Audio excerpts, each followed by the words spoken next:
Hello दोस्तों, welcome to our channel after explainer. तो दोस्तों, हम आज आपके लिए एक ऐसी मूवी लेकर आए हैं जिसमें कि एक लड़की को किसी भी लड़के के साथ सेटिस्फेक्शन ना मिलने पर वो एक प्रोस्टिट्यूट बन जाती है और इसी सफर को हम आज इस मूवी में एक्सप्लेन करेंगे। तो दोस्तों, आज की कहानी की मेन कैरेक्टर लड़की का नाम है एला, जो कि एक बस कंडक्टर को देखकर ही उसके साथ कुछ भी करने के लिए तैयार थी और उसे देखकर वो मचलने लगती है और वो दोनों पब्लिक में ही शुरू हो जाते हैं। एला एक काफी अमीर लड़की थी, लेकिन वह बस कंडक्टर की दीवानी थी और वो हमेशा उसके साथ इंटीमेट होने के सपने देखा करती थी। और इसी के बाद हम उसे आगे अपने स्टेज पर रिहर्सल करते हुए देखते हैं। एरोल्ड अपनी दोस्त एला के साथ इंटीमेट हो रहा था और वो एला की खूबसूरती देखकर उसमें डूबता जा रहा था और एला भी इस समय बहुत खुश थी। ये सब करके उसे एक अजीब सी शांति मिलती है, लेकिन तभी एला की गर्लफ्रेंड आ जाती है जिसका नाम जेना था। जेना इन दोनों के कार्यक्रम को देखकर इन पर बहुत गुस्सा होती है और एरोल्ड अपने आप को संभालते हुए जेना के पीछे चला जाता है। यह सब देखकर एला का मूड बहुत खराब हो जाता है। वो एरोल्ड को रोकना तो चाहती थी, लेकिन तब तक वह जा चुका था।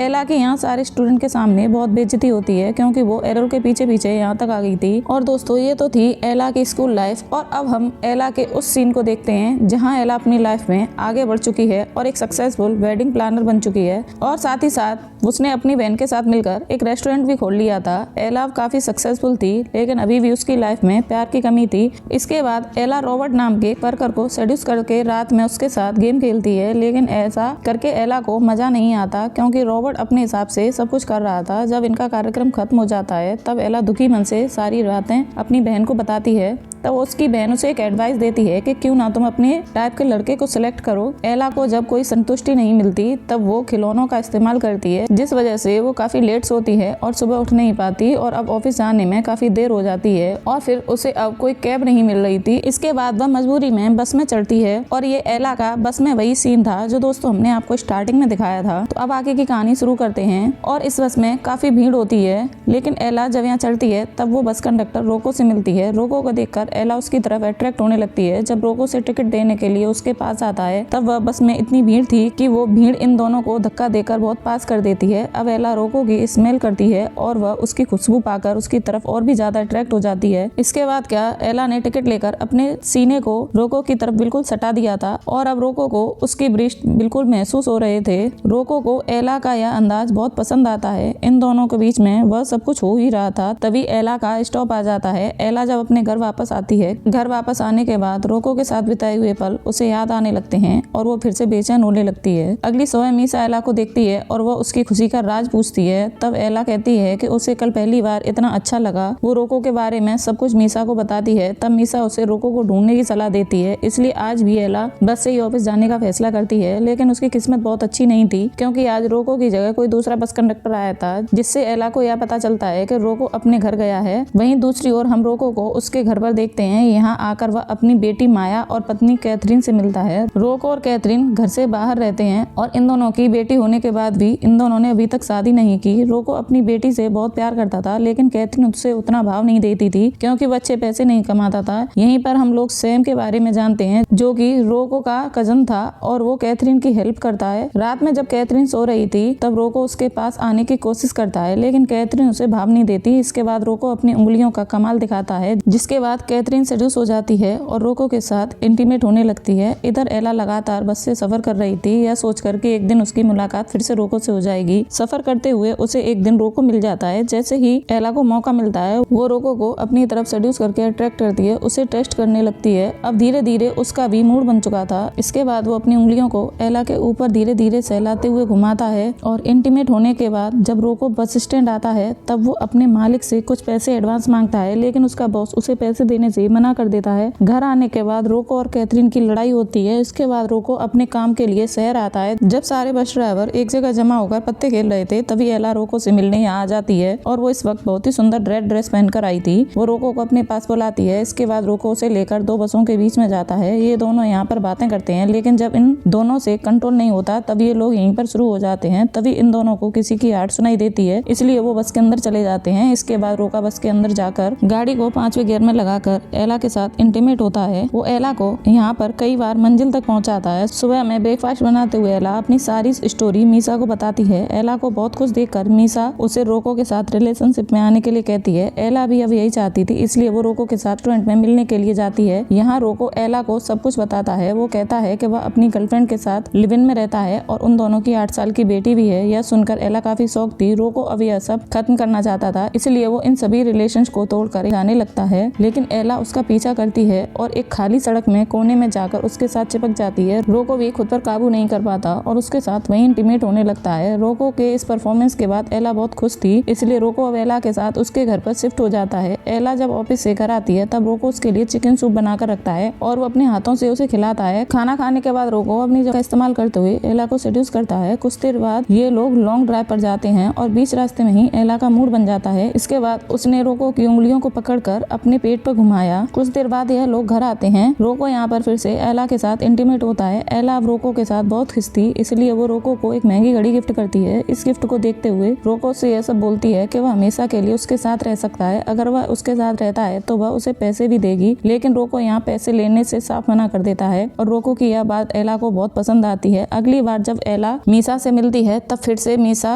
एला को ज्ञान देती है। वो कहती है कि धीरे धीरे रोको के दिल में जगह बनानी चाहिए। एला रात में रोको के वर्कशॉप में जाती है जहाँ रोको अकेला ही काम कर रहा था। यहाँ पर रोको यह बताती है कि उसे आज तक लाइफ में कभी भी एक अच्छा पार्टनर नहीं मिला। सारे लोग उसे छोड़कर चले गए जबकि उसने अपना सब कुछ उन्हें दिया। यह सारी बातें सच थी, इसलिए एला ये सब कहते हुए थोड़ी इमोशनल हो जाती है। रोको उसे कंफर्ट करने के लिए उसके करीब जाता है। इसके बाद रोको वहाँ उसके साथ फिर से सेक्स करता है और हर बार की तरह इस बार भी एला बहुत खुश होती है। यहीं पर एला रोको के साथ दूसरे शहर घूमने का प्लान बनाती है, साथ ही वह अपने घर की किली देती है। अगले दिन रोको कैथरीन से मिलने के लिए उसे घर पर जाता है। यहाँ आते ही उसकी लड़ाई फिर से कैथरीन से होती है क्योंकि रोको माया के स्कूल में पैसे की जुगाड़ नहीं कर पाया था, इसलिए कैथरीन ने वो पैसे सैम से लिए थे। कैथरीन रोको के पास पैसे नहीं होने की वजह से उसका मजाक उड़ाती है। कैथरीन उसे यह भी बोलती है कि उसके साथ कुछ नहीं है, वो उसके साथ सिर्फ मजबूरी में रह रही है। रोको का माइंड बहुत डिस्टर्ब था, इसलिए वह रिलैक्स करने के लिए एला के साथ बाहर जाता है। एला भी बस स्टैंड में उसका वेट कर रही थी। रोको भी यहाँ ही आ रहा होता है, लेकिन तभी उसके पास सैम का कॉल आता है। सैम उसे बताता है कि कैथरीन अचानक बेहोश हो गई है। अब रोको एला से मिलने का प्लान कैंसिल करके कैथरीन को देखने के लिए उसके पास जाता है। यहाँ आकर उसे यह बताती है कि वह फिर से प्रेग्नेंट है। यह सुनकर रोको बहुत शॉक हो जाता है। वहीं दूसरी ओर रोको के ना मिलने से एला उसे ढूंढते हुए गैराज में जाती है। यहाँ आकर उसे पता पड़ता है कि रोको दोबारा से बाप बनने वाला है। यह सुनकर एला का दिल फिर से टूट जाता है क्योंकि रोको ने उसे बताया था कि कैथरीन और उसका रिश्ता अच्छा नहीं चल रहा है। अपने गम को भुलाने के लिए एला मीसा के साथ एक क्लब में जाती है। एला जब मीसा के साथ बैठी हुई थी तभी एक लड़का उसे घूरे जा रहा था। इसके बाद वो एला को अपने घर ले जाता है और एला भी उसके साथ जाने के लिए राजी हो जाती है। घर जाने के बाद स्टार्टिंग में वो लड़का बहुत अच्छा रोल करता है, लेकिन जैसे ही वह कपड़े उतारता है वह एक छपरी की तरह बिहेव करता है। यह देखकर तुरंत ही एला वहाँ से भाग जाती है और कुछ दिनों बाद रोको एला से मिलने के लिए उसके घर आता है। यहाँ आते ही रोको उसे सॉरी बोलता है क्योंकि वो उससे मिलने के लिए उस दिन नहीं आ पाया था, लेकिन अब वो उसकी वाइफ को छोड़कर इसके पास हमेशा के लिए आना चाहता है। लेकिन इधर एला को उसके कैरेक्टर पर शक हो रहा था क्योंकि उसका बेबी होने वाला था और वो ऐसे वक्त में अपनी गर्लफ्रेंड को छोड़कर उसके पास आया है। हो सकता है फ्यूचर में रोको उसके साथ भी वैसा ही करे। यह सब सुनने के बाद रोको बड़ी शांति से एला को उसके घर की कीज लौटा देता है। इसके बाद रोको बिना कुछ कहे वहाँ से लौट जाता है। रोको जब उसके घर से वापस जा रहा था तभी हम लोग फ्लैशबैक में देखते हैं रोको एक बार बिना बताए अपने घर में जाता है। वहाँ रोको यह देखता है कि प्रेग्नेंट होने के बाद भी कैथरीन उसके भाई सैम के साथ लगी हुई है। यह देखकर रोको को बहुत गुस्सा आता है। रोको को इतने गुस्से में देखकर सैम जल्दी से यहाँ से भाग जाता है और जाते हुए कहता है कि वह कैथरीन और माया का उससे ज्यादा ख्याल रखेगा, जो कि सच भी है। कैथरीन भी बहुत गुस्सा होती है और वह रोते हुए रोको को यह बताती है कि मेरे पेट में जो बच्चा है वो सैम का है और अब वो उससे नहीं बल्कि सैम से प्यार करती है। यह सुनकर रोको बहुत चौंक जाता है और अब वो उन दोनों की खुशी के लिए अपने घर को छोड़कर एला के पास आ गया था, लेकिन एला ने भी उसे एक्सेप्ट नहीं किया। इसके बाद रोको अब अपनी लाइफ गैराज में ही बिताने लगा और वहीं एला का दिल टूटा था, इसलिए अब वो काफी चुप चुप सी रहने लगी थी। अब वह अपने काम में ओवर टाइम करती और ताकि वह अपने आप को बिजी रख सके और रोको की याद ना आए। मीसा जब एला की हालत देखती है तब वो उसे दूसरे लड़कों को डेट करने की सलाह देती है, लेकिन एला का भरोसा अब सारे लड़कों से उठ चुका था, इसलिए वो स्कूल टाइम से लेकर अभी तक सबने उसका दिल तोड़ा है। अब इस बात से 4 महीने बीत चुके हैं। एक दिन एला की मुलाकात रॉबर्ट से होती है। वो जैसे ही एला के पास जाता है वो उससे सबसे पहले सॉरी कहता है क्योंकि उसने उसके साथ उस टाइम गलत किया था। इस बात का रियलाइजेशन उसे भी था। रॉबर्ट के साथ एला काफी टाइम गुजारती है, इसलिए अब उसे घर जाने में काफी देर हो चुकी थी, जिसके वजह से उसे बस पकड़ने के लिए बस स्टॉप जाना पड़ा। रोको उसका इंतजार कर रहा था क्योंकि एला ने अपना घर चेंज कर दिया था, जिसके बाद से रोको यहीं रोज उसका इंतजार किया करता था। रोको आज सब कुछ एला को बताता है कि उसकी गर्लफ्रेंड ने उसके साथ क्या किया। उसकी गर्लफ्रेंड और उसके कजन के बीच में अफेयर चल रहा था, इसलिए उसने सब कुछ छोड़ दिया और वो कई महीनों से यहाँ एला के लिए ही वेट कर रहा था। यह सारी बातें सुनने के बाद एला रोको को माफ नहीं करती क्योंकि वो सोचती है कि रोको ये सारी बातें पहले ही उसे बता देता, तब शायद एला को इतना दुख सहना नहीं पड़ता कि वह 4 महीनों से सहती आ रही है। जिसके बाद वो उसे गुड बाय बोलकर वहाँ से जाने लगती है, लेकिन तभी एक बस यहाँ से गुजरती है, जिसके बाद ये लोग दौड़कर एक दूसरे के पास आते हैं और यह दोनों फिर से एक हो जाते हैं। इन दोनों के मिलन के साथ ही इस मूवी का एंड हो जाता है। दोस्तों, अगर आपको मूवी अच्छी लगी हो प्लीज एक लाइक और सब्सक्राइब जरूर करें। Thank you guys.